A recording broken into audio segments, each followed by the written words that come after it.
ಮಯ್ಯಾಸ್ ಕಿಚನ್ಗೆ ಎಲ್ಲರಿಗೂ ಸ್ವಾಗತ. ನಾನು ಶೈಲಾಮಯ್ಯ. ಇವತ್ತಿನ ಹೊಸ ರುಚಿಯೊಂದಿಗೆ ಇವತ್ತಿನ ಮಧ್ಯಾಹ್ನದ ಊಟಕ್ಕೆ ರುಚಿಕರವಾದ ಹುಳಿ ಮಾವಿನಕಾಯಿ ಗೊಜ್ಜು ಮಾಡ್ತಾ ಇದ್ದೇನೆ. ಇಂತಹದೇ ಗೊಜ್ಜುಗಳನ್ನು ನಾನು ಆಲ್ರೆಡಿ ಮಾಡಿ ಅಪ್ಲೋಡ್ ಮಾಡಿದ್ದೇನೆ. ಇದು ಕೂಡ ಅಂತಹದೇ ಒಂದು ಮಾವಿನಕಾಯಿಯ ಸೀಸನಲ್ಲಿ ಹೆಚ್ಚಾಗಿ ಮಾಡುವಂತಹ ಒಂದು ಗೊಜ್ಜು. ಇದಕ್ಕೆ ಒಂದು ಸಣ್ಣ ಮಾವಿನಕಾಯಿಯನ್ನು ತೊಳೆದು ತಗೊಂಡಿದ್ದೇನೆ. ಇದನ್ನು ಹೀಗೆ ಕಟ್ ಮಾಡಿ ಇಟ್ಟುಕೊಂಡು ಮಿಕ್ಸಿ ಜಾರ್ಗೆ ಹಾಕೊಳ್ಳುವಾಗ ಅದಕ್ಕೆ ಅರಿಲಿಕ್ಕೆ ಬೇಕಾಗುವಷ್ಟು ಕಾಯಿ ತುರಿಯನ್ನು ಹಾಕೊಂಡಿದ್ದೇನೆ. ಇದು ಸ್ವಲ್ಪ ಜಾಸ್ತಿ ಹಾಕೊಂಡ್ರೂ ತುಂಬಾ ಚೆನ್ನಾಗಿರ್ತದೆ.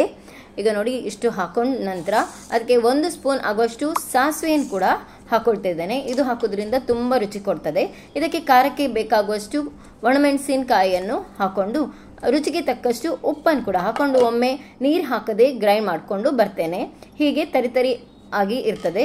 ಇದಕ್ಕೆ ಈಗ ನಾನು ಅರ್ಧ ಲೋಟ ಆಗುವಷ್ಟು ನೀರನ್ನು ಹಾಕೊಂಡು ಹಾಗೆ ತರಿಯಾಗಿಯೇ ಹರ್ಕೊಂಡು ಬರ್ತೇನೆ. ಇದು ತರಿಯಾಗಿ ಇದ್ರೇನೆ ತುಂಬಾ ರುಚಿಯಾಗಿರೋದು. ತುಂಬಾ ನುಣ್ಣಗೆ ಕೂಡ ಮಾಡ್ಕೊಳ್ಳುವ ಅಗತ್ಯ ಇಲ್ಲ. ನೋಡಿ, ಇಷ್ಟು ಹದವಾಗಿ ಬಂದ್ರೆ ಸಾಕು. ಇದನ್ನು ಈಗ ನಾನು ಇನ್ನೊಂದು ಬೌಲ್ಗೆ ಹಾಕೊಳ್ತಾ ಇದ್ದೇನೆ. ನೋಡಿ, ಈ ತರ ಬರ್ತದೆ. ತುಂಬಾ ರುಚಿಯಾಗಿರ್ತದೆ ಇದು ಅನ್ನದ ಜೊತೆ ಸರ್ವ್ ಮಾಡಲಿಕ್ಕೆ. ಈಗ ಕೊನೆಯದಾಗಿ ಇದಕ್ಕೆ ಇಂಗಿನ ಒಗ್ಗರಣೆಯನ್ನು ಕೊಡ್ತಾ ಇದ್ದೇನೆ. ಇದು ಸಾಸಿವೆ, ಉದ್ದಿನಬೇಳೆ, ಒಣಮೆಣಸು, ಜೀರಿಗೆ, ಇಂಗು ಹಾಕಿದಂತ ಒಂದು ಒಳ್ಳೆಯ ಒಗ್ಗರಣೆ.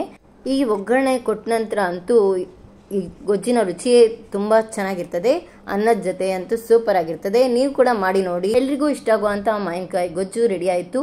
ಈ ವಿಡಿಯೋ ನಿಮಗೆ ಖಂಡಿತವಾಗಿಯೂ ಇಷ್ಟವಾಗಿರ್ತದೆ ಅಂತ ಭಾವಿಸ್ತೇನೆ. ಇಷ್ಟವಾದಲ್ಲಿ ಒಂದು ಲೈಕ್ ಹಾಗೆ ಶೇರ್, ಹೊಸಬರಾಗಿದ್ರೆ ಸಬ್ಸ್ಕ್ರೈಬ್ ಮಾಡಲಿಕ್ಕೆ ಮರಿಬೇಡಿ ಅಂತ ಹೇಳ್ತಾ ಮುಂದಿನ ಸಂಚಿಕೆಯಲ್ಲಿ ಭೇಟಿ ಆಗ್ತೇನೆ. ಅಲ್ಲಿವರೆಗೂ ಟೇಕ್ ಕೇರ್.